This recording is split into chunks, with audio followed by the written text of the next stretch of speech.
How's everyone doing? Billy from Blacktip Social. Jamie, how you doing, mate? All good, mate. All gravy. What's going on? Good stuff.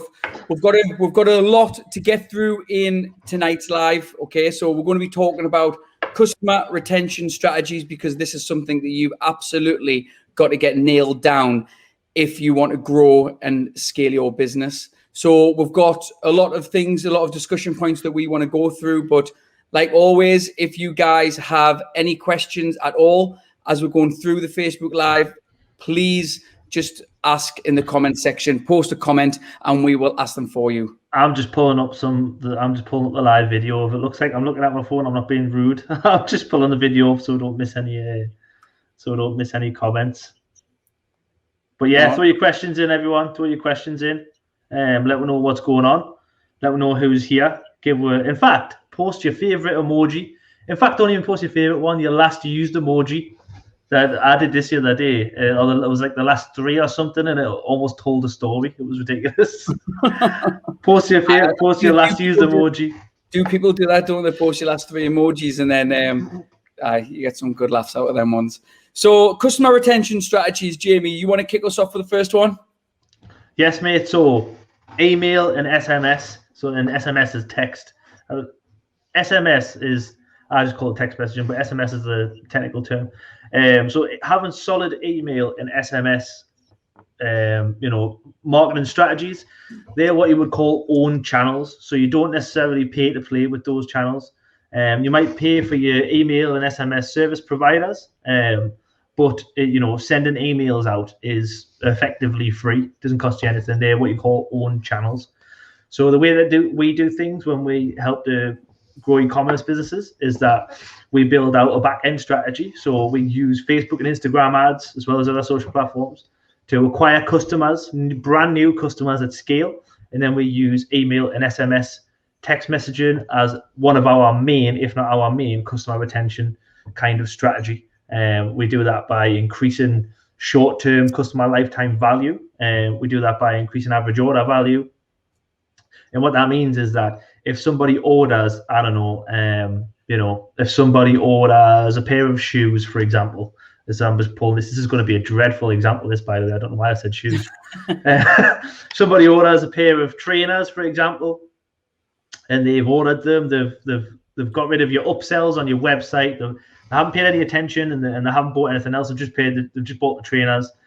In the next few days, you can send them an email and a text message and say, we've got these socks that go great with these trainers. I told you it was going to be a bad example. These socks that goes great with these trainers, and you can have them for this much off.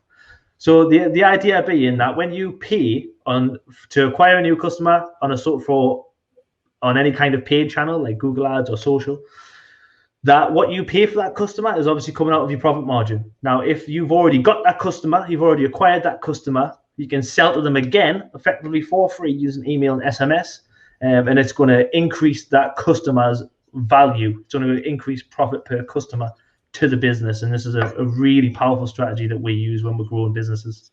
And one thing on the email side as well is loads of people don't have automation set up, and automation is super important. Now, depending on what software you're using for your email marketing, we use ClickFunnels for our email, linked in with SendGrid, but there's millions out there. There's loads of fantastic software that you can use. But the important thing with the automation is, for example, the software that we use, we can choose to send an email to anyone who's engaged within the last 31 days. And the reason that this is really important is that you can send specific offers to the audience that you know are engaged with your brand or your business, or you can send emails to people who've purchased within the last 30 days, or send an offer to people who haven't purchased within the last 30 days. So you can start to really segment the data up, and you can make your messaging tailored on the way that the audience are kind of interacting with your brand. And one thing about email marketing as well, Jamie, is obviously if people are running Facebook or Instagram ads, where it doesn't actually matter what media buying you're doing. So it could be Facebook, Google, TikTok, Snapchat. It doesn't matter what ads you're doing. You only want to pay for them once on the front end, and then it's your responsibility on the back end to sell them on email. So you're keeping that retention high, but you're not paying the advertising costs twice. Yeah, and it's there's a lot of powerful segmentation tools within email platforms. Our favorite is Klaviyo. that we use with Shopify. And what that allows you to do is, you can actually segment and you can have a look at, okay, we're trying to get customers to repurchase. We've tried for 30, 60, 90 days, whatever it may be. Right now, we think it's acceptable. They've stopped not only opening our email, not just clicking through, but they've stopped opening emails, they've stopped responding to text messages, they've stopped clicking through on text messages. Right, it now makes sense to retarget those customers inside of something like Facebook, for example. So what we're going to do is, if they haven't purchased since in the last 120 days, Facebook pixel data allows you to go back 180 days. So what that means is we can create a custom audience of anyone that has purchased within the last 180 days, and then exclude those people that have purchased within the last 90 or 120 days. That means that you're going to be targeting the difference, and you'll pay, you're willing to pay again because they're just not coming back through your own channels. So it's about segmentation is mega powerful. You can do it, by the history, revenue per customer, how many times have they purchased, how often do they purchase, how frequently do they purchase, what are those payback windows look like, what do they look like? Something that we call the value expansion window. Age and gender, how often they click through on emails. It's so powerful that it's really, really important to have this in place. Yeah, and obviously if you're lead generation as well, so if you're not kind of selling products, there's still loads of things that you can do on email side as well. It's actually super important, especially if you've got a high valued product. It might take a while to actually warm up that audience before you build up the credibility before they actually want to purchase from you.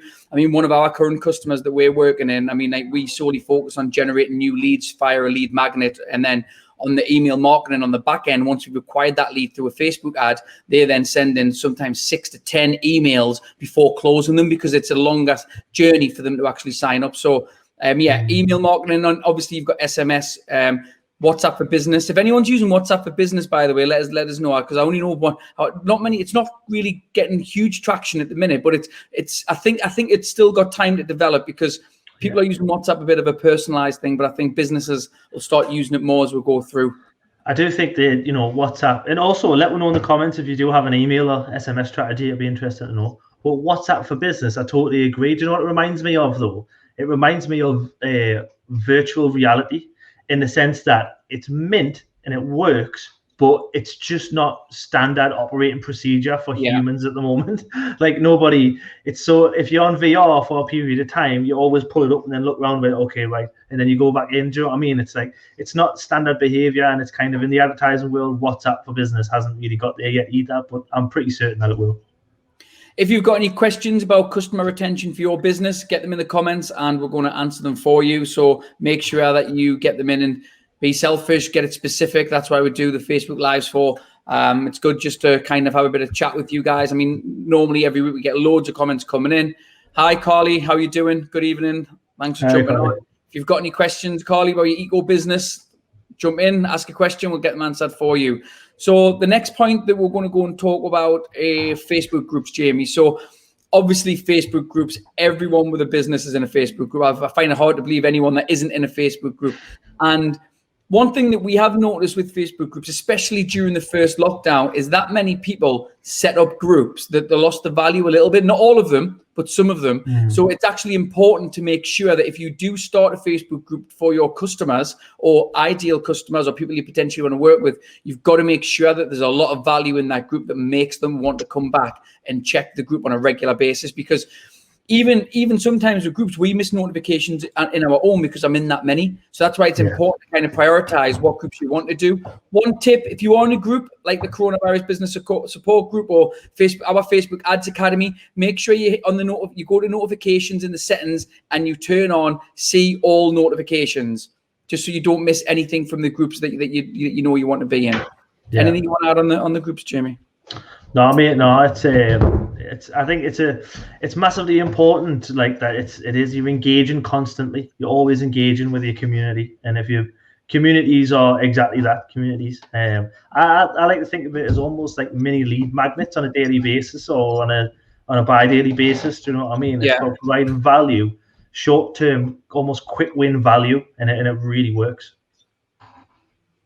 So going on to the next one, I'm just going to pick these at random. So I basically planned them out in the banners. We've got a list of the customer retention strategies you want to talk about. I should probably go down in a line because I'll probably forget which ones I've clicked on. But yeah, next one are subscription models for businesses. Yeah, subscriptions are massive. Obviously, I think the last few years have certainly kicked off quite big. You've got there's loads of different subscription boxes, whether it be recipes or drinks or anything like that. I think it can be really powerful for a lot of local businesses as well. I think it's just difficult to figure out how to sort of tap into it, or I think some businesses are a little bit scared of getting involved because there's a lot that goes into it. Is when you start really diving into it, the packaging and all that, working out all your margins on the little bits and that kind of thing. It becomes complicated, but it can pay off for a large amount of businesses. There's loads of subscription models businesses are doing now. In Facebook, we've got the option actually where you can charge to have access to a Facebook group. Is that still active? Because I haven't seen many people do it.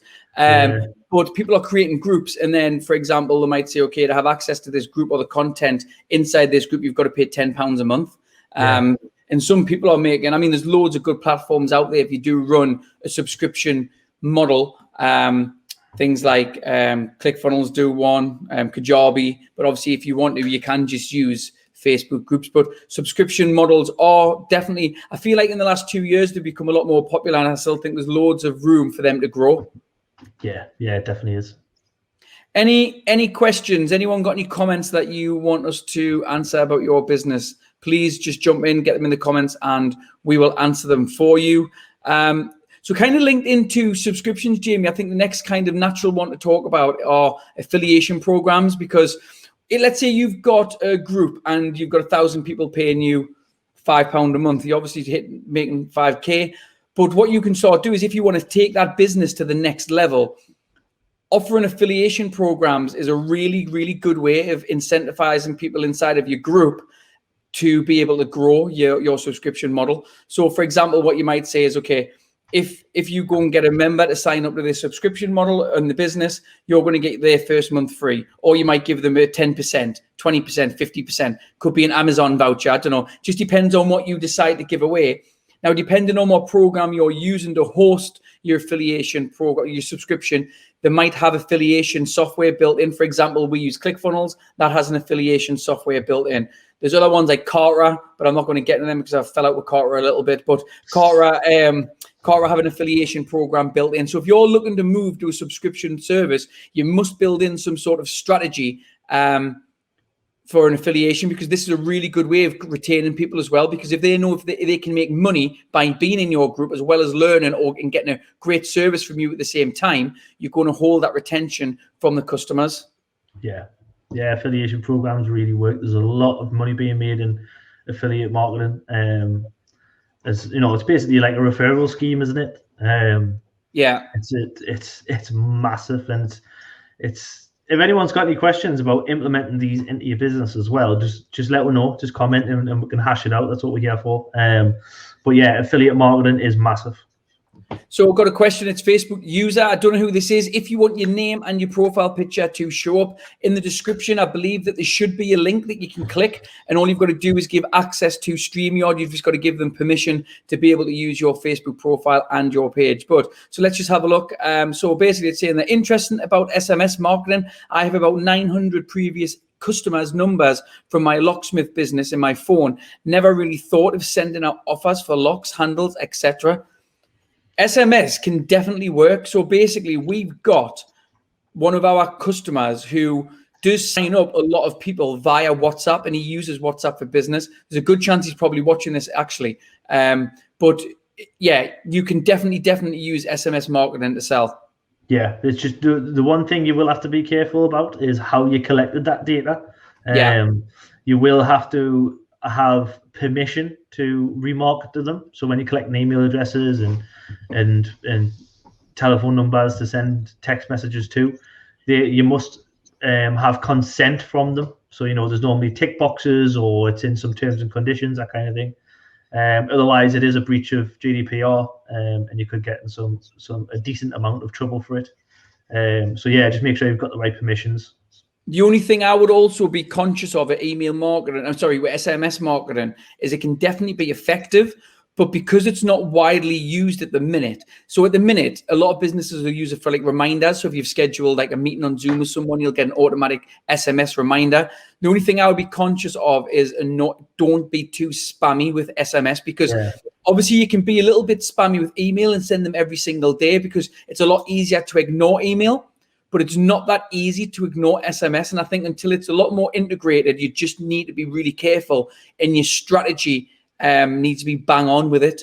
Otherwise, you might annoy some of your customers. But yeah, try and use it. It can be a great way for customer retention and getting additional sales. Just you've got to use it in the right way.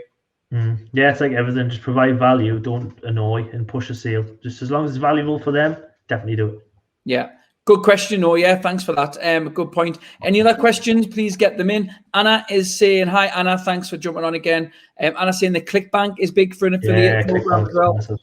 Sorry, affiliate platform, not program, same thing. But yeah, ClickBank, another huge one. There's loads out there. If you're interested in having kind of an affiliated program for your subscription service, or just for your services in general, actually, it doesn't have to be on a subscription model. It could be an affiliation program for anything, really. Go and look at it, because some people make some serious cash being an affiliate. Now, I don't want to go off track, but some people do make some serious money with affiliation programs out there. So yeah, any questions, get them in the comments and we will be more than happy to answer them. Jamie, I'll let you talk about this one if you like. So I'm going to talk about experience, packaging, and personalization for customer retention, to use that as a strategy. Yeah, I think,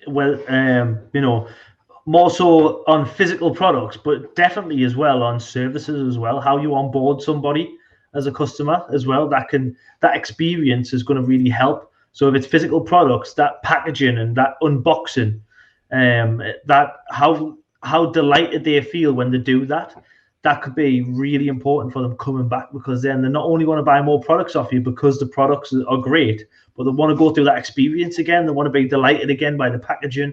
The other thing to consider is if you're selling physical products and you invest in beautiful packaging, it massively increases the chances that they're going to share that on the social media. And again, that's just more eyes on your business as well. So definitely think that it's quite an overlooked side of retention, but it's definitely worth considering and looking at. Yeah, the experience someone gets if you're sending out a product and they open it. But what you mentioned there about them sharing that on social media, then you get user-generated content. They tag you in the story if you're able to use it off them, and a lot of the times there will be. Yeah, it's obviously not going to just help with customer retention, which we're talking about. It's also going to help you get new customers at the same time as well. And then I suppose kind of linking into personalization and stuff, Jamie, things like if you've got your products and things like remember when people's birthdays are. So you can easily do this with email. Some email marketing software allow you to send emails out based on dates of birth, based on the birthdays. And then, but what a lot of people do is, I'm sure places like ASOS and Boohoo and things, clothing brands are quite big for this. Where it's your birthday, they'll send you like a 10% birthday discount code to go and log onto the website. So that's definitely a way of getting more custom from people by sending emails out if it's the birthdays. Any others? Yeah, I think the birthday one's overlooked as well. Like that's just somebody opens that and you don't really get more personal than a birthday, unless I think anything more personal than a birthday as far as the language used might be a little bit creepy almost. But I think a birthday is like, you know that you've given them that information. You're happy that they have that information. It's not kind of a data creep, if you like. It makes somebody feel really good and valued as well. It makes them feel a valued customer. Gifts for friends is awesome, and it's a great way, a really good way to acquire new customers for free or for exceptionally cheap. So you can say to somebody, because people like to give gifts to people because it makes them feel good, it makes somebody else feel good. So giving somebody a discount to give to their friend can be absolutely massive. Yeah, absolutely. I was just going back to the other question. Facebook user was Paul Christie on the Ads Academy. Hi, Paul. Thanks for jumping in on that one. Any other questions? Get them in, guys. I'm just going to go up to see what other points we've got to talk about. I'm just thinking as well for gifts for friends. Like imagine if you run a bakery and you to get it out there, and you do like, I don't know, a box of cookies or something, it's not going to cost you much money whatsoever. I imagine margins are pretty massive in that kind of business. But giving your friend 50% off a box of cookies is going to be amazing. And obviously your cookies have got to be nice enough to keep that customer coming back, but the lifetime value over 2 months might be massive to the business. It's just trying to think outside the box a little bit, but it certainly can be done. Yeah, absolutely. And I suppose logical next steps, Jamie. Yeah, so next step services. So for example, if excuse me, if you provide I don't know, the bad example that I used earlier of trainers, maybe you want to provide, maybe you might want to start selling socks, or if you sell suits, you might want to start selling the shirts and ties, wallets, all that kind of thing. It's kind of the logical next step. Service wise, it's kind of something that we've done. We're primarily a Facebook and Instagram advertising agency, but we have started advertising on other platforms like Snapchat and TikTok, and we do use them just because customers have asked for them. So it just makes sense. But we do specialize in Facebook and Instagram ads. But yeah, it's what else can you do? What else makes sense? What else can you provide that makes complete sense that customer still needs? I think with logical next steps, I was actually reading about one of this the other day. It was just some article. It was a marketing article I was reading, but it was talking about some company who sells razors, but obviously every 8 months or every month you need to replace. I mean, I use an electric one, but it's for the wet shavers they were sending out, getting people to sign up on a subscription basis, buying the razor blades when they had to replace them. And that's obviously fits into subscriptions, but also fits in the logical next steps, because obviously if they're using that razor blade and it goes blunt, the logical next step is, rather than buying a whole new unit or a whole new razor, they just replace the blade. So things like that you need to think about. What can you sell them on the back end once you've got them with that initial order, that initial purchase? It could be a product. It doesn't always have to be a physical product. It could be a service. It could be a follow-up service. Like if I'm trying to think of an example, but I mean, like if, let's say, I don't know, if you're a personal trainer, for example, and you've worked with someone previously and you have great results, just by sending them, if you've stopped working with them and you want to get that customer back, you can just follow up via email or SMS, ask them how they're getting on, ask them if they're achieving the goals, if they're being consistent and things like that. And yeah, a logical next steps like that can certainly help with customer retention. And also, not just retention, you might have lost a customer, but then pull them back in as a paying customer for your service, because it's super, super important. And actually, Sam's come up with a point that hi, Sam, how are you doing? Thanks for jumping on, Sam. Hi, Sam's just saying, so when he stopped caring about new leads and focusing on current people paying me, my business improved. Value, value, value. Yeah, so I know Sam focuses a lot on trying to keep people in these programs and things like that and keeping them up to date. So one thing, do not neglect, because this is what a lot of people actually do, don't they? They get people through the door in a sale and think, get in, job's done. And they think that they're automatically going to come back and purchase a product, and it's not the case at all. Unless they're one of your raving fans and they absolutely love, to a point where they'll just buy anything you sell. You've got a job to do as a business owner, or your team's got a job, whatever the roles are, to have some sort of retention strategy in place to keep sales coming through the door. It's really important. And we're not just talking about physical products like pens or mouses. We're talking about leads. It could be sales. It could be services. It can be anything. You want to keep them customers coming in. Yeah. That's just how can you make their life easier? Yeah, I'll let you tackle the next one, Jamie, about retargeting. So retargeting with offers, because this is quite an important one, especially if you're running ads and things like that. Yeah, so it's very important to know your customer lifetime value. But when we start thinking about customer lifetime value, you'll probably wait your lifetime to figure out what it is, because some businesses have 2 month lifetime value, 6 months. Some businesses have 10-year lifetime values. So what we do when we're looking at businesses is we focus on shorter term lifetime values. So we just we like look at lifetime value is 60, 90, 120 day lifetime value. If we can focus on increasing that customer's lifetime value in that short form, then that's great. Without getting too much off track. But retargeting with offers, a little bit going back to the email that we mentioned at the beginning, email and SMS. So if we've tried to get them to purchase a second, third, fourth time, and we're continuing on, and we want to get them to hopefully purchase every month, every 2 months, if they stop doing that, and they're not responding to emails, they've stopped clicking through on emails, they've stopped actually opening emails and text messages, then we can say it's acceptable, right? It makes logical sense that we can spend money to retarget these already paying customer, or not already paying, but who have purchased before in the past, to try to pull them back in and regain their custom. One thing that people really overlook as well, that if you have a solid retargeting strategy, if you have a solid retention strategy within your business, and you're super confident that when you get someone through the door as a customer or paying for your product or your service, and you're really confident that you're going to keep them and they're going to keep paying from you, it means that you can afford to spend more on the front end to get someone through the door. So you can your cost per acquisition, your cost per sale can actually be a little bit higher. So you can, I mean, obviously you don't want it higher if you don't want it to be, but what I'm saying is you can afford to have it that way if you want, if you need to, because if you're really confident they're going to come back as a customer, you're really confident in your product or your service, and then they're going to come back, your front end cost can be slightly higher, and people don't get too concerned if it is. Anna, hi Anna. And as you're saying, that it's 4 times more cost effective to keep the customer than go and get a new one.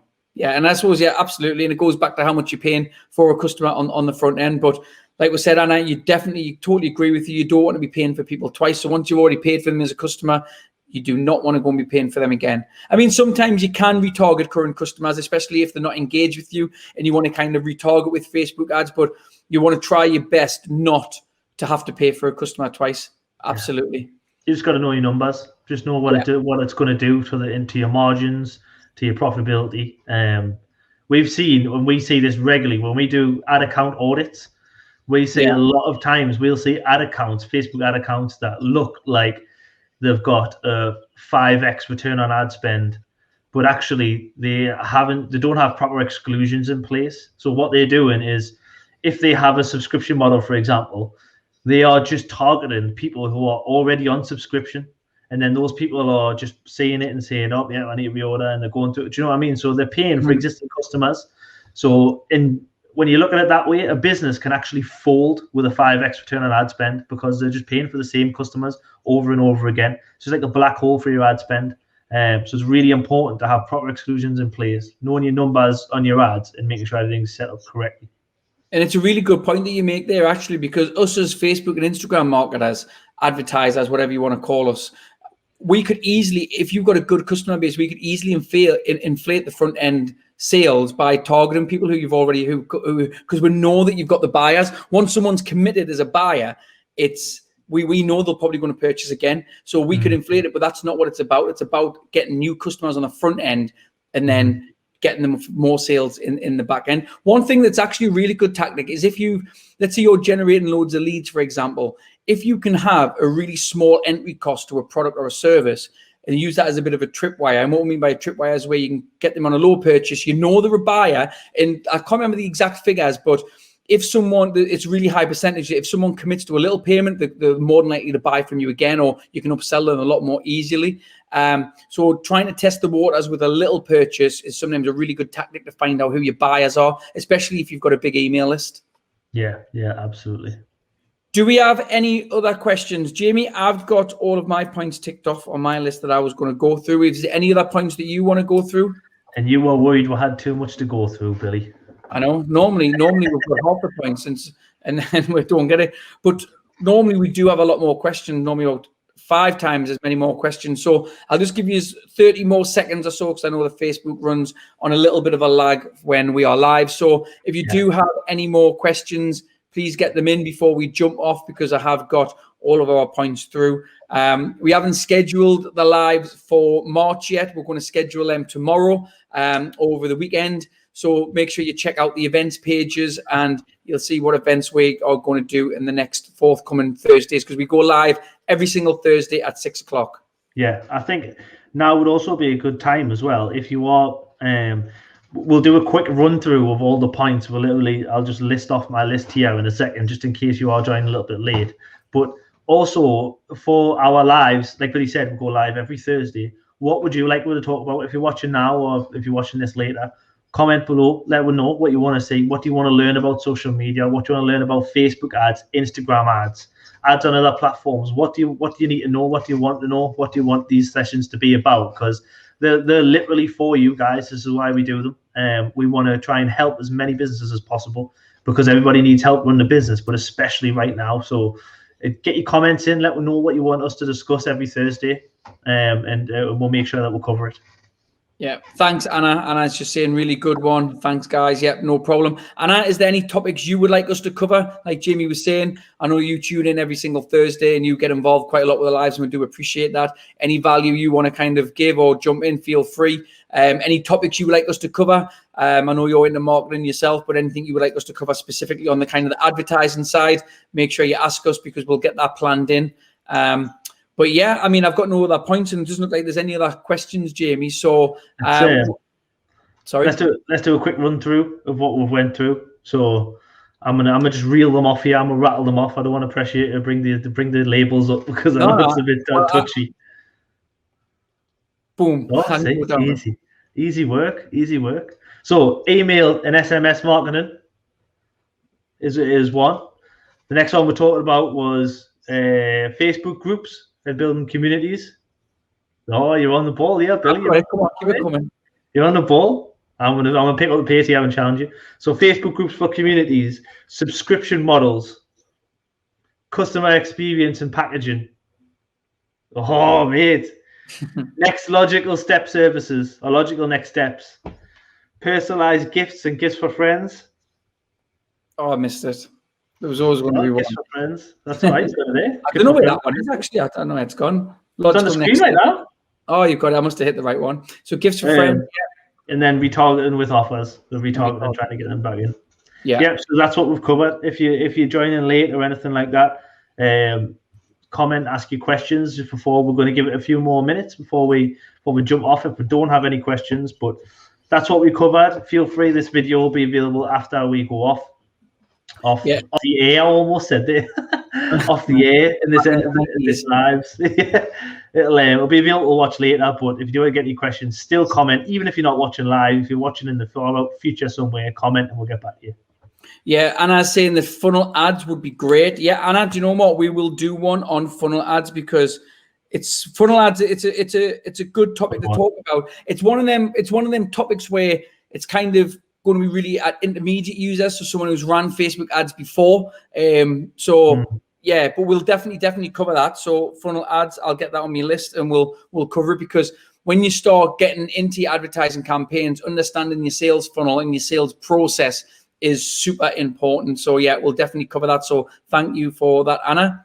And Marsha is just saying, thank you. Customer retention isn't something we've looked at in social media. Yeah, Marsha, I mean, for something that you do, obviously going back to that customer experience, if we're talking about your car garage business here, for example, customer retention for you is something that could, I mean, I'm guessing, do a lot of people go back to the same mechanic? I'm guessing they will, if they've had a good experience and you fixed the car at a reasonable price and they were happy. I mean, it's not always about price, it's more about the service and did you do the quality job. But then obviously social media, you can definitely use that to keep your current customers, get the email addresses, keep them up to date with offers that you've got on, if it's like MOT offers. I mean, I'm just assuming what your products and services are here, by the way. But yeah, definitely consider that, Marsha, 100%. Anna, thank you. Yeah, no problem, Anna. We'll definitely get that scheduled in. So we will leave that Facebook Live there. Check the events page. We'll get them scheduled within the groups, and we will see you next Thursday at 6 o'clock. Thank you very much, guys.